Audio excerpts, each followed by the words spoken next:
I think one of the things that I've seen in the last 12 years of how Islamic finance is criticised, it's, oh, you make things difficult. Why is it so difficult? Why can't I get a transaction done within a couple of weeks? Why is it when I'm going with the major high street lenders, Yes. my lawyer signs a certificate of title and we get the money within a week, right? Why is it taking so long? It's because this Islamic finance is causing issues, right? No client should ever feel like they are on a waiting list, if you like, Yes. because I think if you take a job on, then your job should be, look, we need to finish this in a timely way, and in a safe and timely way. One thing that I think would annoy me as a client, if my lawyer said to me, look, I can't speak to you now, I'm busy with a different client. Yes. Call me tomorrow or call me in 2 days' time. I think that would really frustrate me as an individual. It'd be like, well, so I'm not that important to you, basically. And I think that would frustrate me. And I have seen that sort of behaviour. I think that's for me is red flags. Yes. Yeah, I immediately. agree.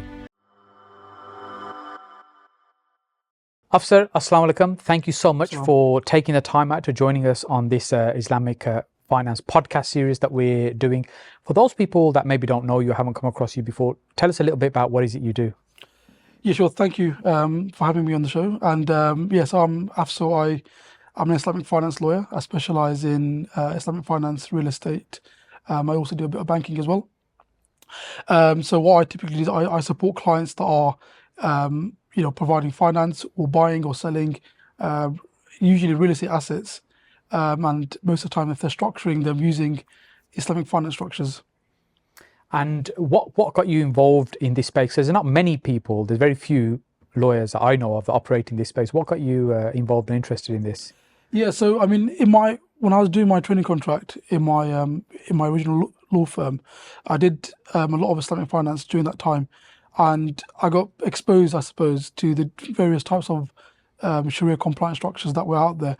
And as I started doing that more, I went on an Islamic finance course with a renowned scholar, and he was talking about the importance of Islamic finance and how it all sort of worked. And I think at that point, I decided myself that I wanted to have a career in Islamic finance, and actually I didn't want to do anything else other than that.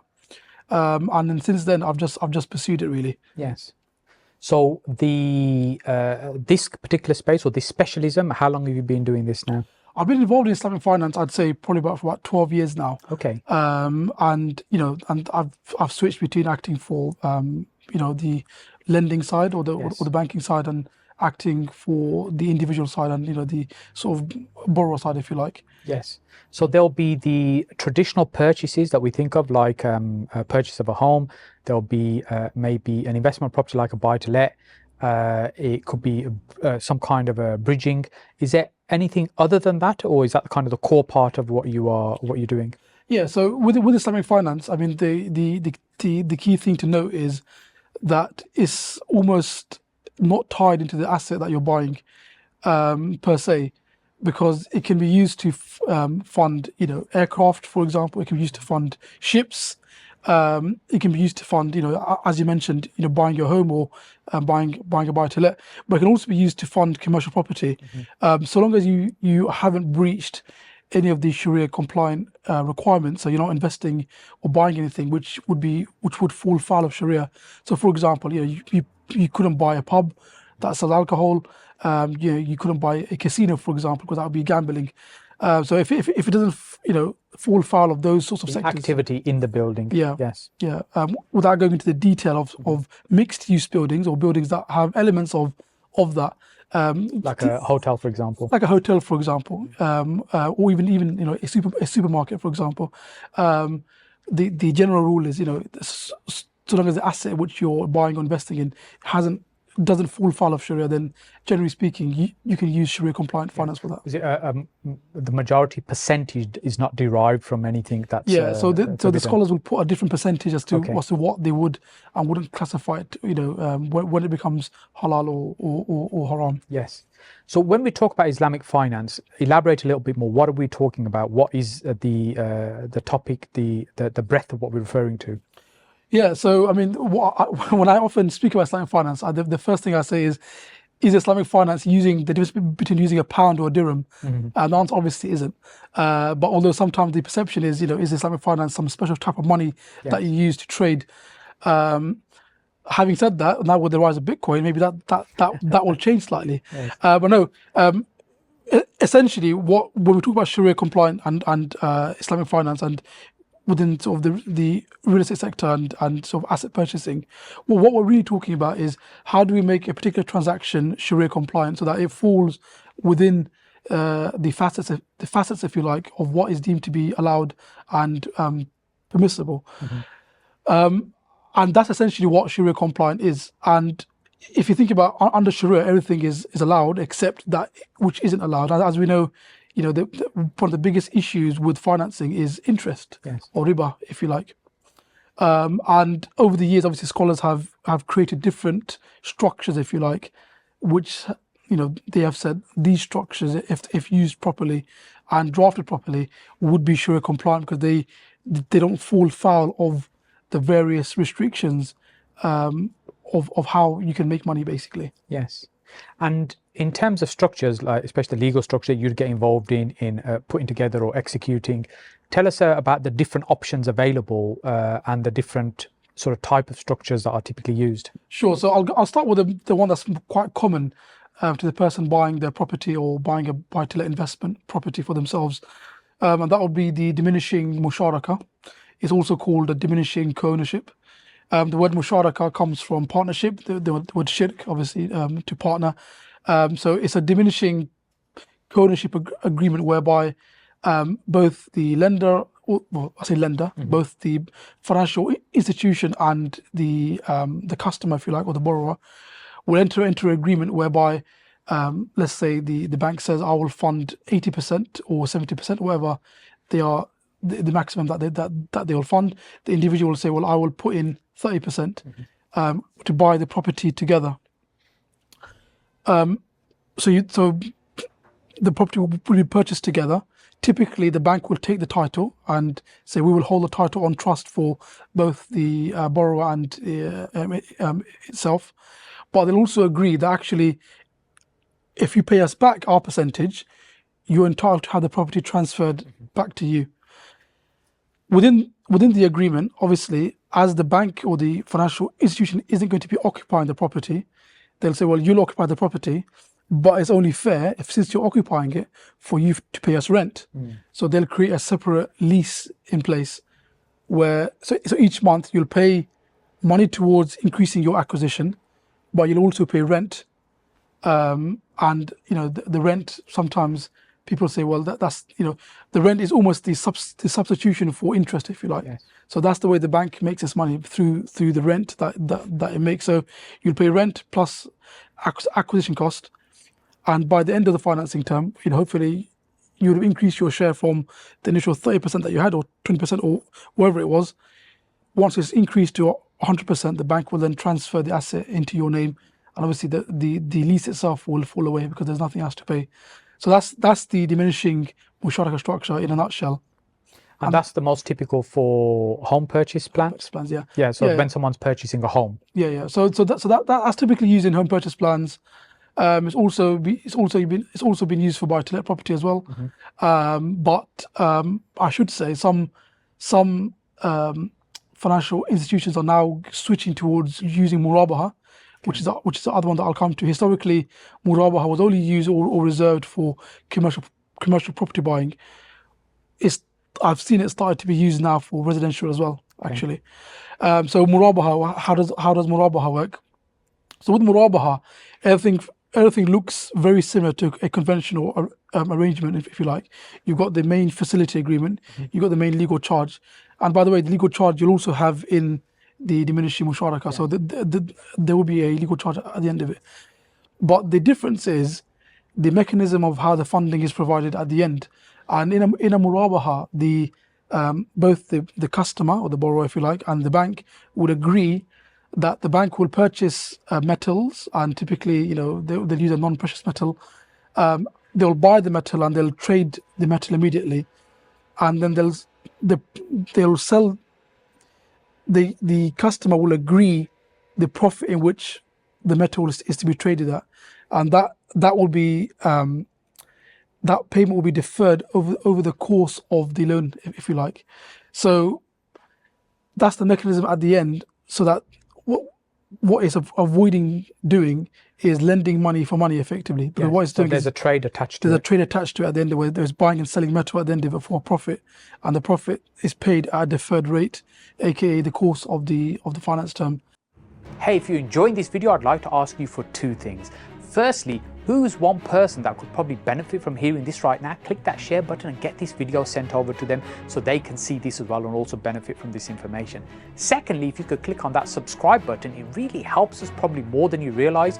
What it does is allows us to get this message out to many, many more people that should also be seeing this and hearing this as well. And the great part is it's absolutely free, it doesn't cost you anything. So click on that subscribe button, and now let's get back to the podcast.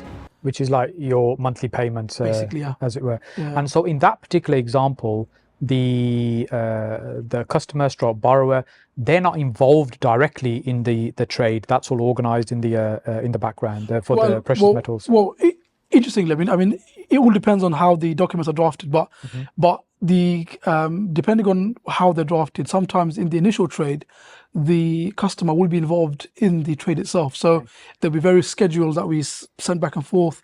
This is please attach a copy of our acceptance. Here's a copy of the trade, and there'll be a back and forth for the initial trade. But the lender itself will probably contract a third-party company to carry out the metal trade itself, because banks aren't in the business of buying and selling metal themselves. So they'll have a third-party company that are involved in and specialize in doing that sort of trade. Okay, so they're the two most common models in terms of purchasing property. And then when we're outside of property, are there any other models that are used or quite common as well that you see? So actually, just staying within property, but also outside of property, there's one that's used not typically in the UK, but it's used, in Dubai and sort of Gulf regions, and that's an Ijara leasing structure. The most easiest way to describe Ijara leasing is very similar to car financing or PCP, if you like. So you'll take the property, you'll enter into a lease agreement, but in the lease agreement, you'll agree to pay every month how much it is to decrease your finance, and by the end of it, there's a balloon payment to sort of pay it off. That's typically used in the UAE. I haven't seen Ijara leasing being used in the UK that much. I've seen it being used once, but that was many years ago. But that's the other way of doing things, but it's not that common anymore. And with that particular model, what they're doing is they're paying a monthly lease payment, which equates to rent, but some of that is paying the debt down as well, as it were. Yeah, correct, although I'm not using the right technical terms there to explain it. It's very similar to diminishing Musharaka. The only difference is it's quite rigid, because the payments are fixed. They can't be altered, and it's fixed for the whole duration of the term. So whatever happens with any fluctuation in the market, it's not impacted by it. They will fix it right from the outset. In fact, your payments, you'll know how much you're going to pay for the next 30 years or 20 years or however long your term is. Yes. And there's no sort of flexibility there, which is why it's not that attractive. But I've seen it being used in the UAE. I guess a common concern or objection people raise about Islamic finance is it's more expensive compared to, like, say, the high street finance. So why do you think there's a difference there in terms of how things are priced?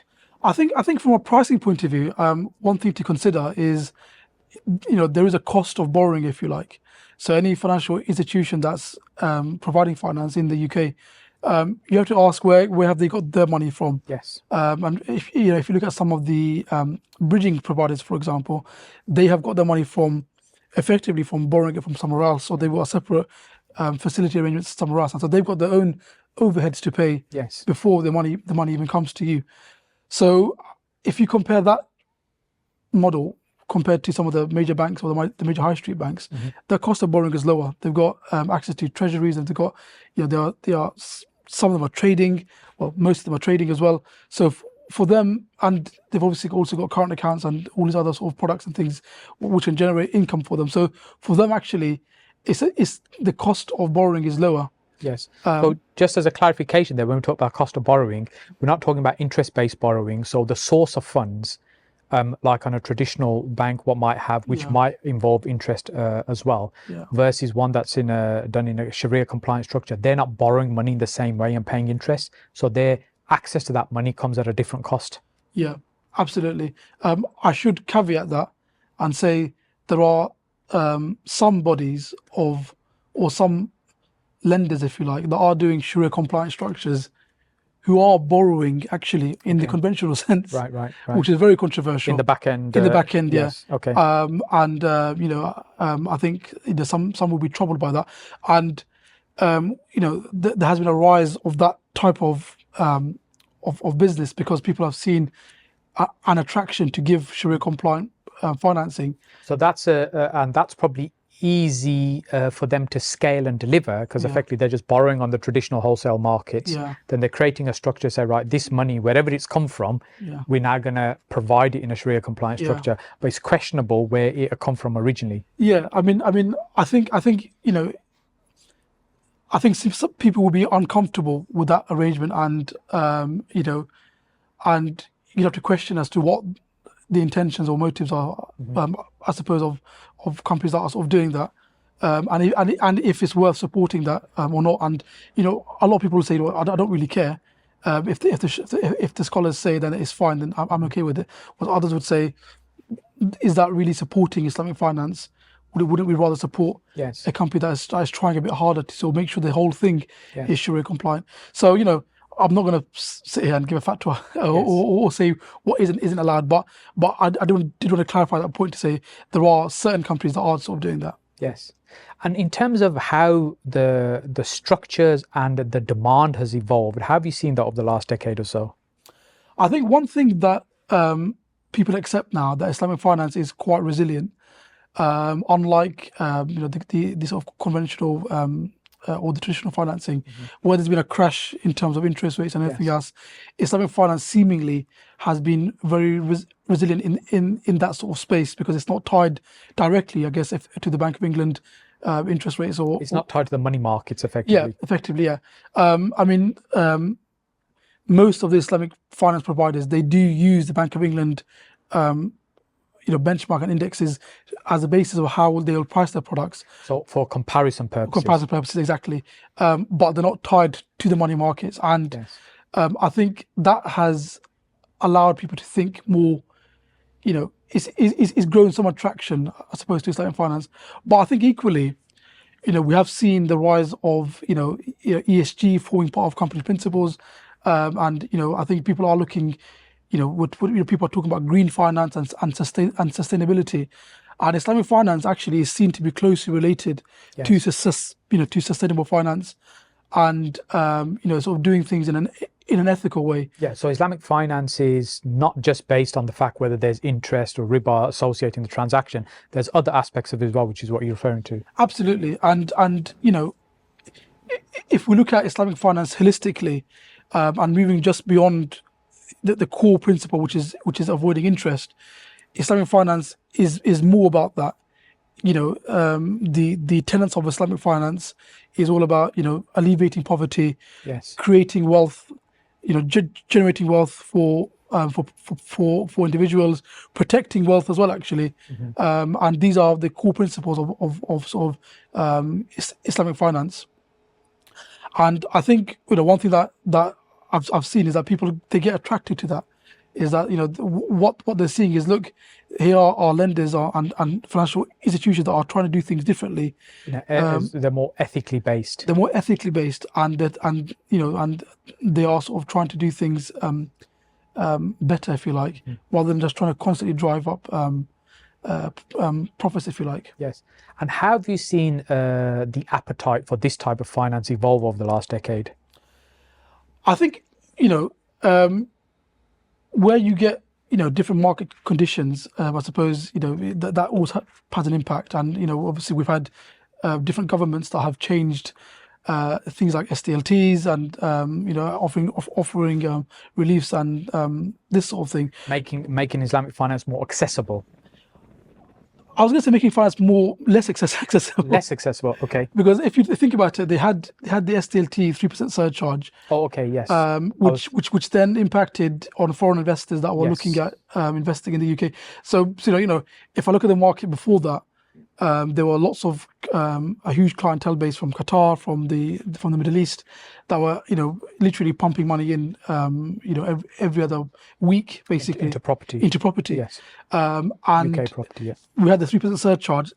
Still, a lot of them said as a 5% as well. Well, yeah, and then it went up further. So it was okay. We've got this additional STLT to pay, but actually it's still pretty good actually. So that slowed them down slightly, but it did create a slowdown. But in terms of the appetite, I think it's grown, if you like.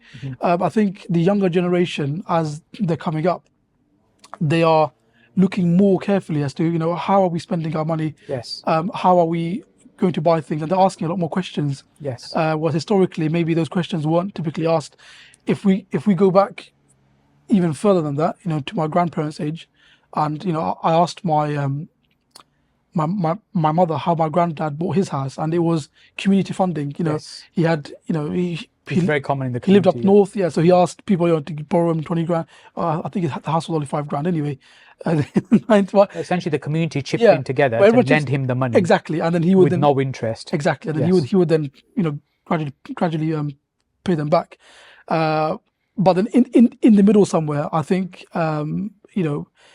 there was the property boom, and everyone was saying, let's go out and buy things. But I think with the interest rates changing, and where the global economy being affected by the credit crisis and everything else, I think everyone is now looking more carefully as to how are we spending our money, how are we how are we funding things. Yes. And the younger generation, definitely, I think they are leading the way now. Yes. And I hope that continues. Yes, inshallah. It's the conversation seems to be moving away from I don't want interest on my current account to actually the bigger picture of how does it all work, where does the money come from. But one of the things that I've often said about Islamic finance is, if you look at the genesis of Islamic finance, it grew out of necessity. Yes. And that necessity was, how do we get rid of this interest business? And that was a primary goal, I suppose, of how the early Islamic finance was created, right? How do we get rid of interest? But we're in 30, 40 years now into the original Islamic finance that was built. And I think we've moved away from that necessity now. Yes, we've solved that problem. Yes. How do we solve the rest of it? The analogy is, if you like, the early migrants into the UK. The initial concern was, how do we get our halal shops and our mosques? Yes. And that was a question for the early Muslims, right? We need places to eat halal food. We need mosques to pray in. And the early generation, they did a fantastic job in creating all these halal shops and all these mosques, right? Yes. But we've done those things now. Yes. What is next for us, and how do we impact the community next? And it's the same with Islamic finance. What do we do next? We've got the interesting done. Hopefully, we know how to ensure that we're not incurring interest and everything else. How do we then take it to the next level?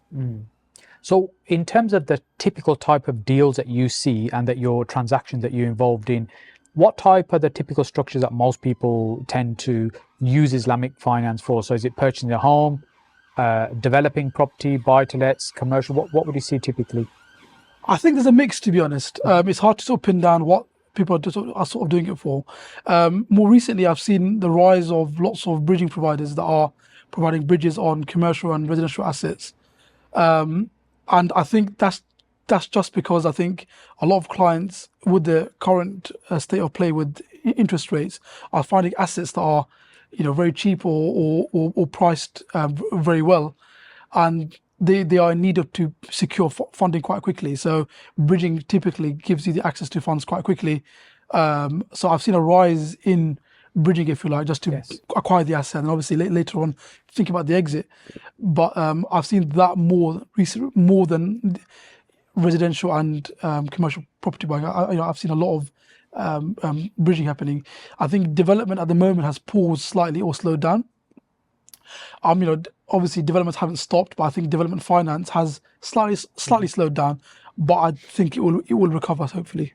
Is that because maybe the market's a little bit slower, there's uncertainty, and this type of funding tends to be very prudent in its approach to the market? I think there's a mixture of that, and also I think with the current way things are, I think certain developers would be concerned about what is the future saleability of an asset. Yes. Could they sell the units off, for example, if they're doing a large build? Yeah. How much profit would they make on it? And it's where the numbers were quite nice before, now it's sort of getting a bit more crunchier, and I think developers are worried. Can I make my money back? Yes. Is it worth doing this actually? Yes. Would it not be worth just buying a buy to let, doing it up and selling it off, sort of doing a sort of light refurb?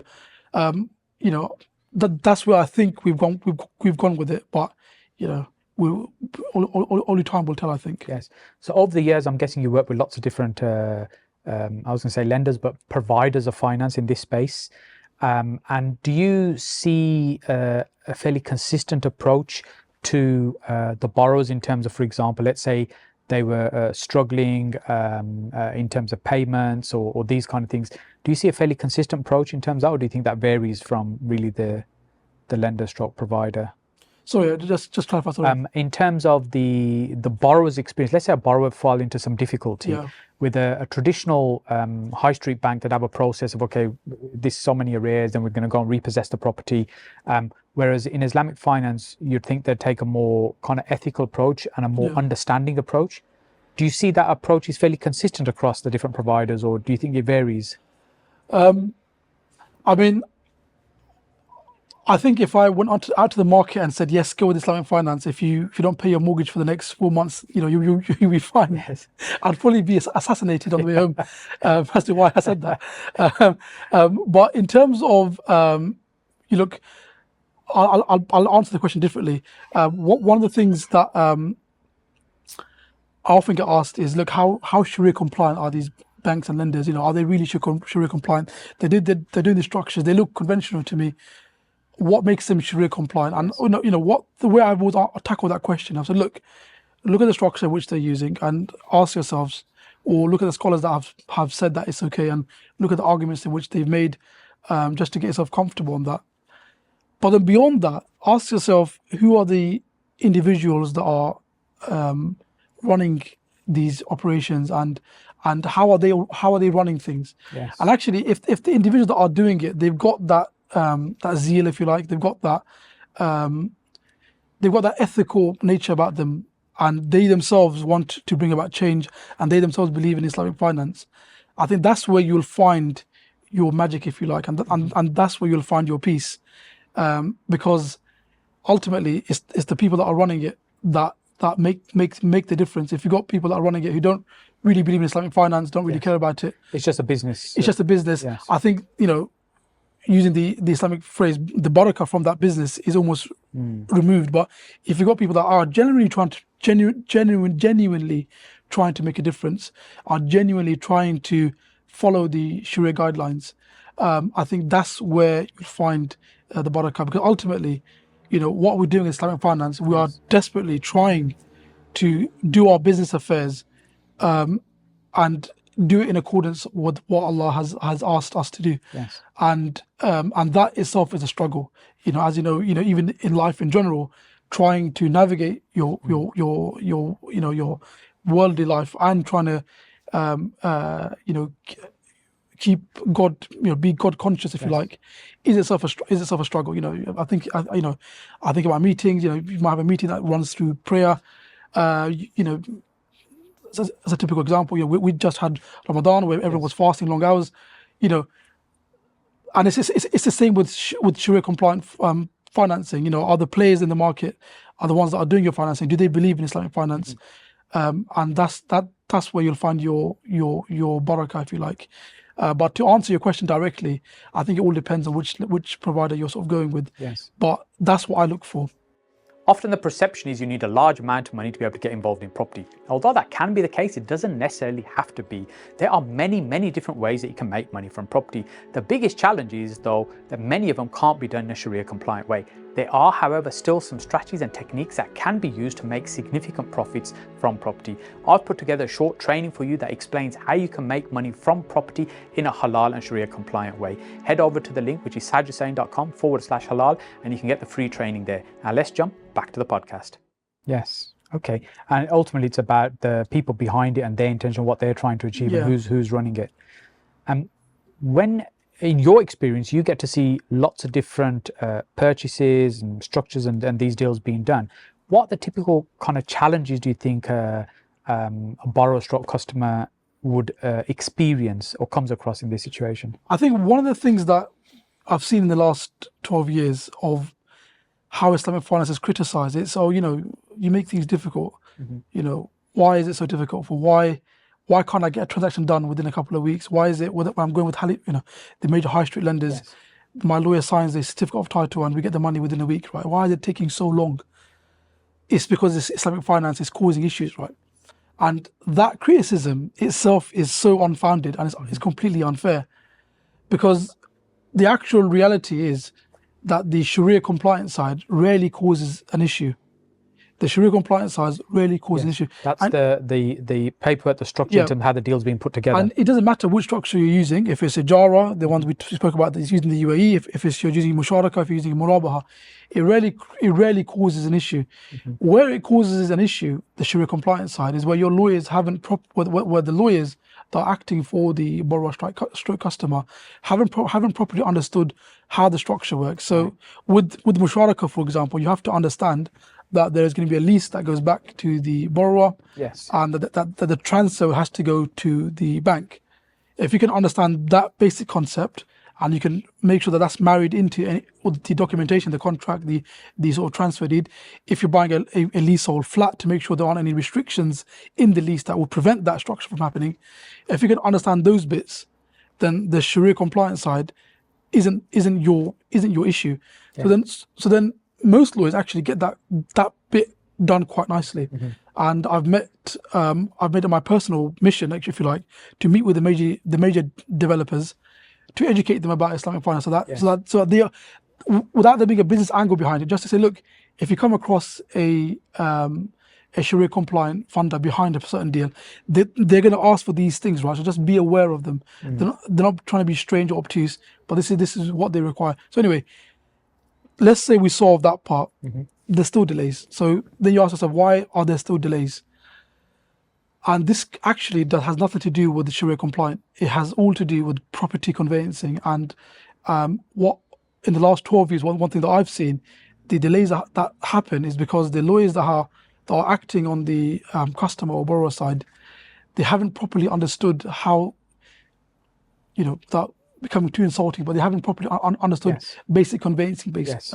So just to interrupt you there for a moment, a lot of conveyancing these days is done by juniors, and there are almost conveyancing factories that exist as well. And anything outside of the ordinary usually causes a problem. So this would definitely be outside the ordinary, require someone to really just look and understand what's going on. I guess that. But even if we ignore the Sharia compliance side, so ignoring all the Sharia compliance side, the routine conveyance side. Let's say we ignore the whole conveyance, the Sharia compliance side. What happens on Sharia compliant financing as opposed to conventional is in a conventional scenario, the high street lender, I won't mention the names, but we all know who they are. They will ask that the conveyancer signs a certificate of title. You fax, in the old days, you'd fax it across. These days, there's a portal which you'd upload onto. Once they got the certificate of title, you get the money. Very, very easy. On a Sharia compliant financing, the Sharia compliant lender or the finance provider will appoint its own lawyers and say, look, we don't want your law firm to give us a certificate of title. We want your law firm to give us all the property stuff. Our lawyers will review it based on what you've sent to us, and if there are any issues with what you've sent to us, we will raise questions, right? That's what causes the delay. Now you might think, okay, so what's the difference here? Well, when you sign that certificate of title, you are certifying as a lawyer that you have done all of your checks, you've asked all the relevant questions, you've mitigated all the risks, and the property is good and marketable. And this certificate of title, although it's a one-page document, it refers to a longer document where you're confirming all of these points.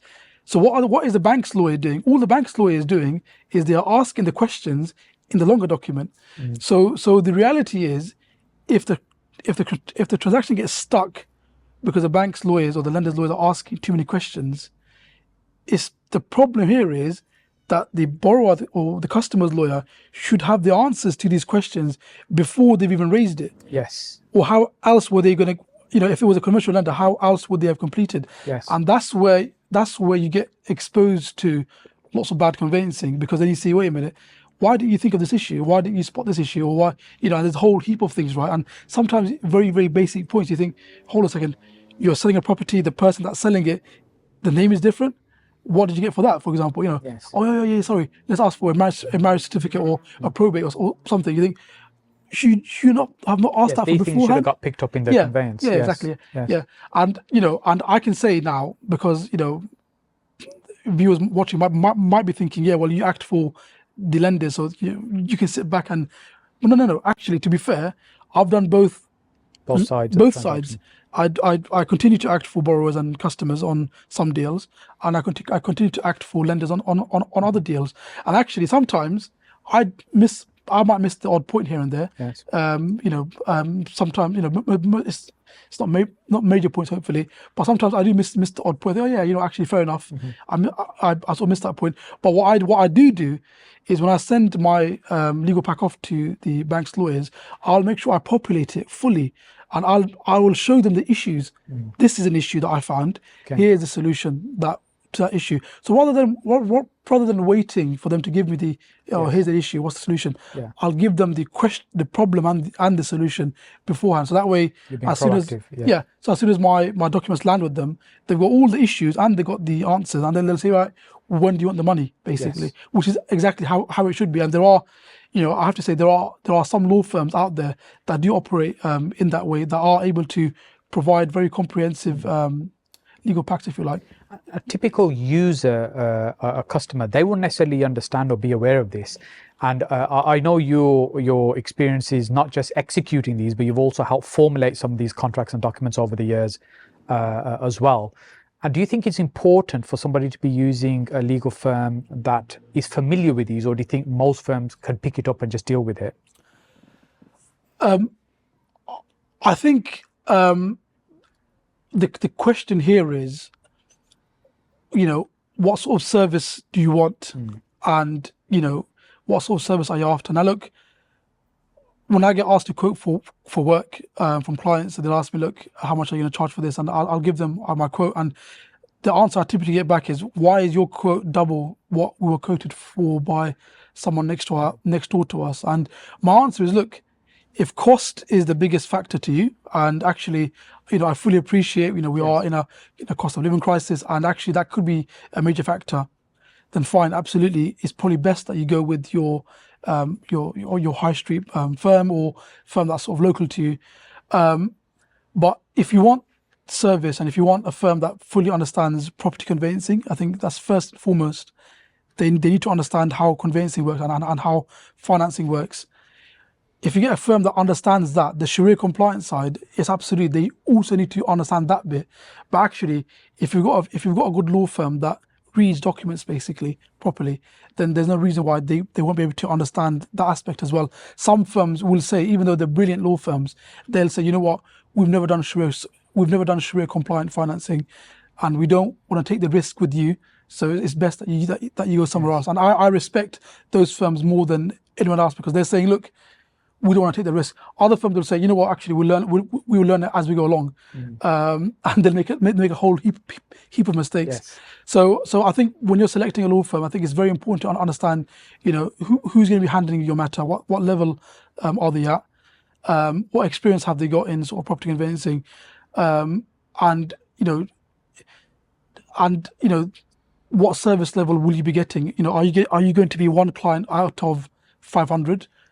Are you going to be sent to a factory where you'll have no one to interact with, and you're on sort of all these weird portals where you're getting updates?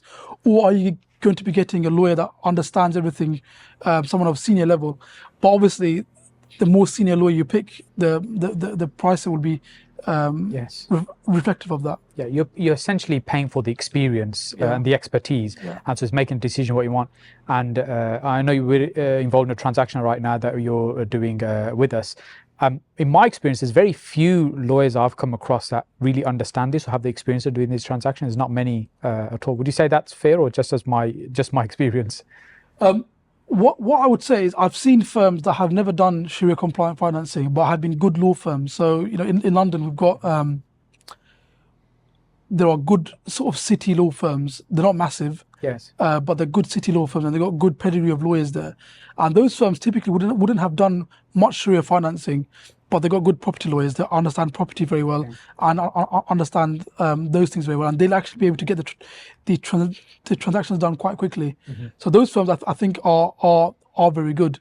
But yeah, I think you're absolutely right in terms of firms that are experienced in sort of both property and the Sharia side. There are a few, and embarrassingly, what I should also say is there are some firms that are very experienced on the Sharia side or are branded to say like we do Sharia financing, but where they let themselves down in is that they can't offer the service levels in both in property or in general because they're just too busy. Yes. And typically they get too busy because they are charging probably a very low rate. Low fees, yeah. And as a result, they need to, they can't afford to have one client or one or two clients. They'll have to have about 20 to make sure that they get, and that then has an impact on service. Because so that solicitor's been spread across lots of different clients to justify the lower fees. Absolutely, yeah. And this has an impact on service basically. And I think that's quite an interesting point that many people probably watching or listening to this are unaware that's how it's working in the background. So for example, a solicitor charging £1,000, £2,000, £4,000 for a transaction, they're not spending all their time on that transaction. There's other deals they're doing as well. And this transaction might take several months to do or weeks. And it's them estimating how much time they think they're going to spend on that over a period of time. Absolutely. But equally, I think no client should ever feel like they are on a waiting list, if you like, because, I think if you take a job on, then your job should be, look, we need to finish this in a timely way, and in a safe and timely way.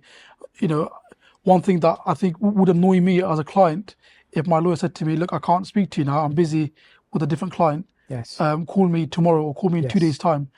I think that would really frustrate me as an interviewer. It'd be like, well, so I'm not that important to you, basically.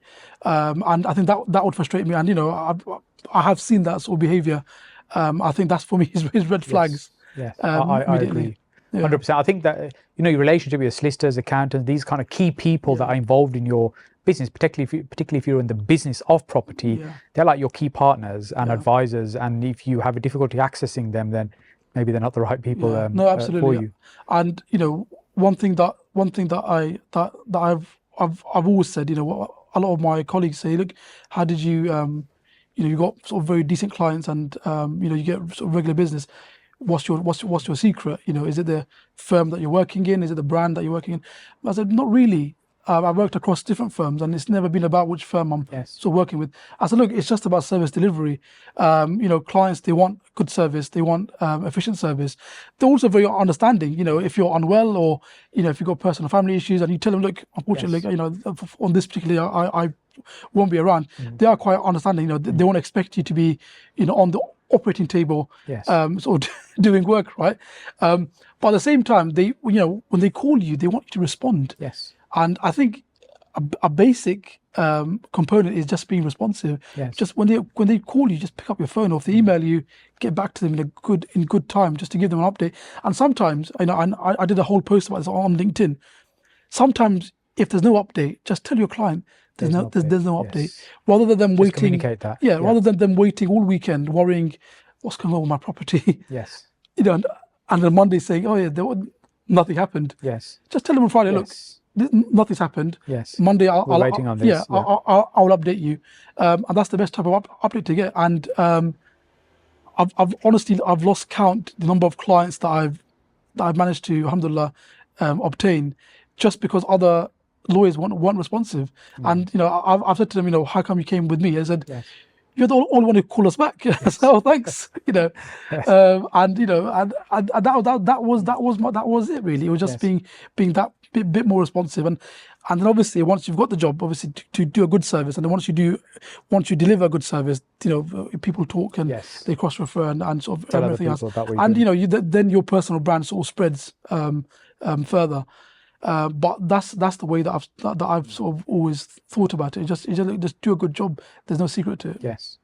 In terms of the Islamic finance space, how do you see that evolving right now and in the coming years? There's a lot of prop tech and generally fintech developments happening. How do you see all this space changing in the next few years, if at all?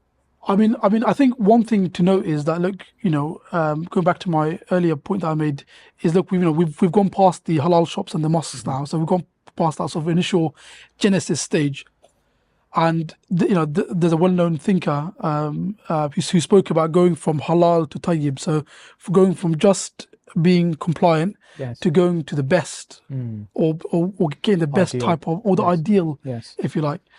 And I think the way that Islamic finance is going to achieve that is by not only making sure that the documents themselves and everything else is structured properly, but actually to make sure the way in which the companies that are doing it are operating within an Islamic finance governance, if you like, and they themselves have core values and core principles and policies that are governed by Sharia compliant things. If you've got a Sharia compliant company that's providing halal financing to individuals, that's great. But if internally, for example, they are not paying their employees properly, they're underpaying them, I don't know, below minimum wage, or Yes. or not treating them well. or not treating them well, or not giving them similar rights, Yes. or just giving sort of 0-hour contracts, or whatever it is, then there's a problem there, because actually then it would be like, you're meant to be Sharia compliant, you're meant to be Yes. doing things that Their practices are not very but ethical. your practices Yes. aren't very ethical. And similar on the actual the consumer side, in terms of how they interact with their consumers.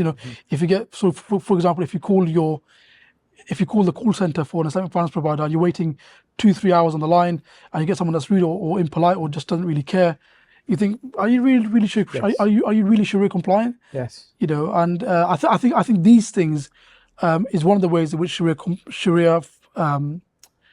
Islamic finance should develop.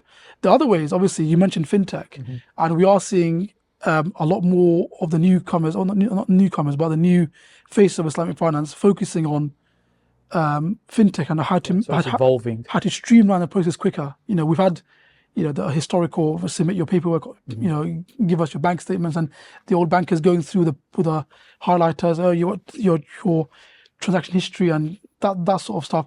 Well, there's now a rise, if you like, of new providers that are very much app based, and how can we get your principal in, what's it called, the agreement in principle, how do we get that out quite quickly? Yes. Can you submit your documents quite quickly? Can we get your ID certified by using third-party software that can verify you? I think we are seeing a lot more of that, which I think is great, because Yes. Streamlines the process. absolutely. And even within law, to be honest, the legal field is in desperate need of reform in terms of doing things a lot more quicker. It's made some strides towards it. I agree with that. We won't open that can of worms just now. But I mentioned DocuSign, but Yes.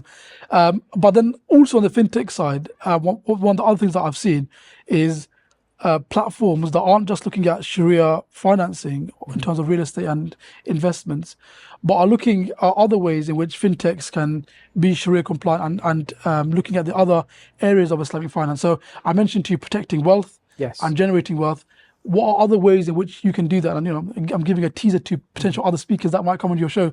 But what are other ways in which you can generate wealth and protect your wealth?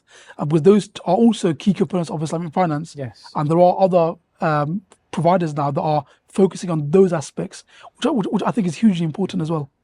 Do you think this competitive nature of different models now appearing in terms of how the finance is available to the end user, do you think that will then cause an improvement in the space, or do you think I guess what I'm thinking about in my mind is Islamic finance has evolved over the last decade and a half, and then it's kind of slowed down. There seems to be less providers rather than more, but now we seem to have this little flurry of new models.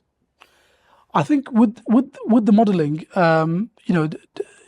you've got various Islamic finance scholars that are providing opinions on what they would deem to be Sharia compliant and not, and we have the greatest amount of respect for them because they are the ones that are enabling Islamic finance, and different pockets of the community will go with different scholars in terms of what they consider to be Sharia compliant, and essentially where they would sit, and that's fine. We've got 4 schools of thought, and there's a reason for that. And the different models that are being created now, I think it's making it more accessible because now, historically, you would have a large community that would say, we don't agree with any of these products or any of these methods. Now, what we're seeing is the large Muslim community saying, well, actually, there are products there that we do agree with. Yes, there are ones that we don't agree with, or we personally don't believe that these are close enough to be considered Sharia compliant. But there are other products now which actually are more close to what we would consider to be Sharia compliant. So I think it's great because it's just opened the door, I guess, for more people to engage with to engage with Islamic finance, and that will then hopefully, in my view, uplift the community in general. Yes. So that they can start thinking about the future and investments. And you also do a lot of overseas work as well in this space. How do you see us compared to what's happening overseas? I think it's difficult to compare us to overseas because if you look at Malaysia, for example, they've got boards that are governing the banks that are doing Sharia compliance, right? And it's like they've got like we've got the Bank of England, but the Bank of England, to be fair, has got an Islamic finance task force. I'm not sure how good they are, but there is a task force that's been set up, and that I've met with a few times just to discuss issues with Islamic finance.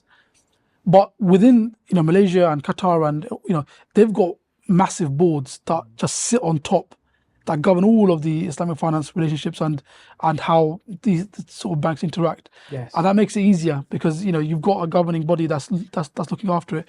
We haven't got that here. We've got various different scholars that are giving different opinions, and we can't expect that here either. Yes.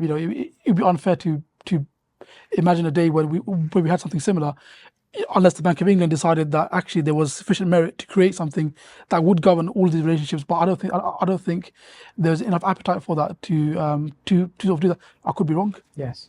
I could be wrong. Do you see overseas institutions, Islamic finance-based ones, wanting to do more in UK and London, or is it something that's not really that attractive for them as a sector? Sure. So at the moment, I think one thing that overseas investors have seen is the property prices are very attractive at the moment because obviously the rates of interest as they are, there has been lots of deals, if you like, available that historically wouldn't have been there, and that's attracted overseas investors to come in to say, what, actually we need to take advantage of the current low prices.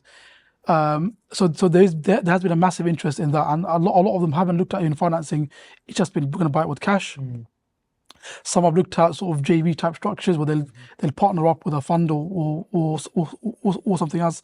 Others have said, actually, what, we will use financing to purchase it, because although the financing is high, we expect the financing to come down, and the savings that we've made on the initial purchase price is still far greater than what we paid in sort of profit, in sort of cost. So there's definitely been interest. And the other thing to also mention, obviously the UK land registry and the way in which we register titles and interest is still seen to be one of the most safest ways and protected ways to guard your investment. And that's something that as a British person is something that we sort of take pride in. That look, our land registry guarantees those borders, guarantees your title, and that's unlike what they've experienced elsewhere. So that's still very attractive for overseas investors. Yes. And how about overseas funders? Funders, do you think they have a keen interest in what's happening here? They want to come and expand and build here? Or do you Yeah. think we're not so No, appealing? I've spoken to 3, maybe 4, maybe even 5 funds over the last year alone, who are gearing up to bring their funds here. Okay. So no, there's definitely a lot of interest in sort of buying UK real estate. I suspect we'll start to see some of that activity over the next 12 months. Because the ones that I spoke to in the last 6 months, I've said, yeah, we're still sorting out our structuring and everything else, but we'll be ready to launch within, fairly soon, inshallah, to buy assets. So, look, there is a lot of interest, and in fact, the sort of funds route is a new way of looking at things. So, historically, it was debt finance. How do we borrow money to buy things? Well, now it's, let's move away from debt financing. Let's look at how we can privately fund or come into sort of joint ventures, and Yes. where we sort of both make money out of it. And there's been a lot of interest in that. Yes. What changes do you think in the current environment or climate or processes could really facilitate growth in this space? I think you mentioned fintech. I think having technology and using technology to its full advantage is definitely going to be a huge advantage. A huge way of changing things. I'm a strong believer in technology. I used to work with individuals who their job was to build software. So because I sat with them for about 3 years, I learned a lot about what can be achieved with technology and how fast you can make your basic tasks. Yes. And I think if both the legal sector and the finance sector fully embrace technology within the safest way possible, Yes. I think that will improve things and make things run faster on that end. And the other thing, obviously, we sort of need interest rates to come down. I suppose that's the big one. That will definitely solve Because things. there's a comparison in terms of when the Bank of England rates come down, overall pricing will adjust to match, because if it's so far expensive, Yeah. it doesn't work. They lose market share. Yeah, that's right. So I think there's that. But in terms of Islamic finance, I think people just need to believe in it a bit more, learn about it a bit more, and I think the interest in Islamic finance is growing, and I think if that continues growing, and if the systems are improved in terms of how quickly things are done, then that's definitely going to hopefully inspire growth. Yes. Afsor, I think you're doing an amazing job of sharing your knowledge and experience, and that's really what this podcast is about as well. It's raising awareness, helping people build their knowledge and understanding of this topic. What's the best way for people to reach out to you and connect with you? Yeah, sure. I mean, I think the best way is if you add me on LinkedIn. So Afsor Ullah. I think I am the only Afsor Ullah on LinkedIn, but hopefully my picture will be familiar. Add me on LinkedIn, drop me a message. I'm particularly interested in speaking to property developers, those who are investing in real estate, those who are looking at Sharia-compliant structures to if that might be from a funds angle, if you're looking to bring in a fund, if you're looking to buy property or invest in real estate, please drop me a line. I'm always happy to speak to you. Yes. So we'll put a link in the on the screen as well, and also in the description. So although you're based in central London, you operate all around the country and also overseas as well. Correct. Yeah. I mean, a large number of my client base is based overseas. So yes, I'm based in London, but yeah, I do travel quite a bit. Yes. Afsor, this has been such a pleasure. Thank you so much. Jazakallah for taking the time. Thank you. Thank you. Thank you.